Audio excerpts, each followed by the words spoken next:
ಉಡಾಯಿಸೋ ಖಾರ ಬಣ್ಣ ರುಚಿಯನ್ನು ನೀಡುತ್ತದೆ. ಮೆಣಸಿನ ಪುಡಿ ಚಿಂದಿ ಉಡಾಯಿಸೋ ಖಾರ ಬಣ್ಣ ರುಚಿ. ನಮ್ಮ ಅಧ್ಯಕ್ಷರು ಕೆಲವು ವಿಷಯವನ್ನು ಸ್ಪಷ್ಟಪಡಿಸಿದ್ದಾರೆ. ನಾವು ಈ ನೆಲದ ಕಾನೂನನ್ನು ಗೌರವಿಸೋರು, ಸಂವಿಧಾನವನ್ನು ಗೌರವಿಸೋರು. ತನಿಖೆಯನ್ನು ನಾವು ಪ್ರಶ್ನಿಸೋದಿಲ್ಲ. ತನಿಖೆಗೆ ಮೊದಲೇ ಧರ್ಮಸ್ಥಳದ ಬಗ್ಗೆ ಅಪಪ್ರಚಾರ ಮಾಡಿದಂಥ, ಧರ್ಮಾಧಿಕಾರಿಯ ಬಗ್ಗೆ ಅಪಪ್ರಚಾರ ಮಾಡಿದಂಥ ಅವರ ಹಿನ್ನೆಲೆಯೂ ತನಿಖೆ ಆಗಬೇಕು.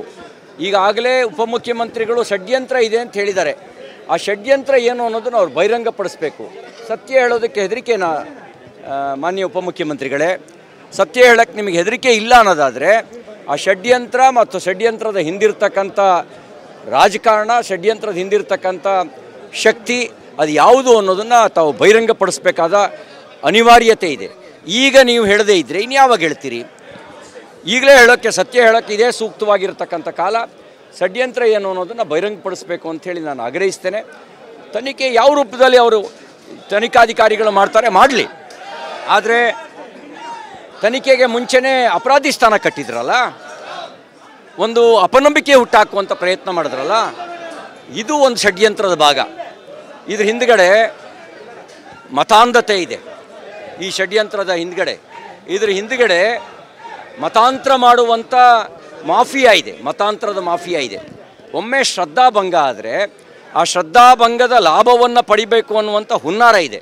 ಯಾಕೆ ಅಂದರೆ ನೋಡಿ, ನಾವೆಲ್ಲ ಸಣ್ಣ ಮಕ್ಕಳಿದ್ದಾಗ ನಮಗೆ ಹುಂಡಿಗೆ ಮುಡುಪು ಹಾಕ್ಸೋರು, ಅದನ್ನು ತಗೊಬಂದು ನಮ್ಮ ಕೈನಲ್ಲಿ ಇಲ್ಲಿ ಅರ್ಪಣೆ ಮಾಡಿಸೋರು. ಸಣ್ಣ ಇದು ನನ್ನೊಬ್ಬನಂದಲ್ಲ, ನಮ್ಮ ಪೂರ್ವಿಕರ ತಲೆಮಾರದಿಂದಲೂ ಬೆಳೆದು ಬಂದಿರೋದು.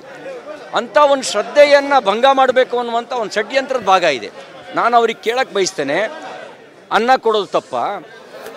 ಯಾವುದೇ ಜಾತಿಯ ತಾರತಮ್ಯ ಮಾಡದೆ ಚಿಪ್ನಲ್ಲಿ ಅನ್ನ ಕೊಡ್ತಿದ್ದ ಕಾಫಿ ಕೊಡ್ತಿದ್ದ ಕಾಲದಲ್ಲಿ ಇಲ್ಲಿ ಸಹಪಂಕ್ತಿ ಭೋಜನ ಮಾಡಿದ್ದು ಅಪರಾಧನ? ಅಕ್ಷರ ದಾಸೋಹ ಮಾಡಿದ್ದು ಅಪರಾಧನ? ಆರೋಗ್ಯ ಕ್ಷೇತ್ರಕ್ಕೆ ಕೊಡುಗೆ ಕೊಟ್ಟಿದ್ದ ಅಪರಾಧನ? ಪುರಾತನ ದೇವಸ್ಥಾನಗಳನ್ನು ಧರ್ಮೋತ್ಥಾನ ಟ್ರಸ್ಟ್ಗಳ ಮೂಲಕ ಜೀರ್ಣೋದ್ಧಾರ ಮಾಡಿದ ಅಪರಾಧನ? ಗ್ರಾಮಗಳಲ್ಲಿ ನೆರವು ಕೇಳ್ಕೊಂಡು ಬಂದವರಿಗೆ ದೇವಾಲಯಕ್ಕೆ ನೆರವು ಕೊಟ್ಟಿದ್ದ ಅಪರಾಧನ?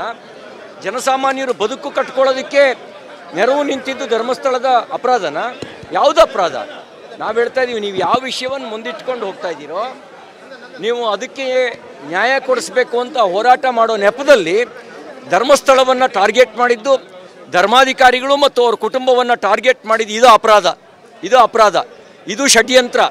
ಈ ಷಡ್ಯಂತ್ರ ಈ ಬಯಲಿಗೆ ಬರಬೇಕು.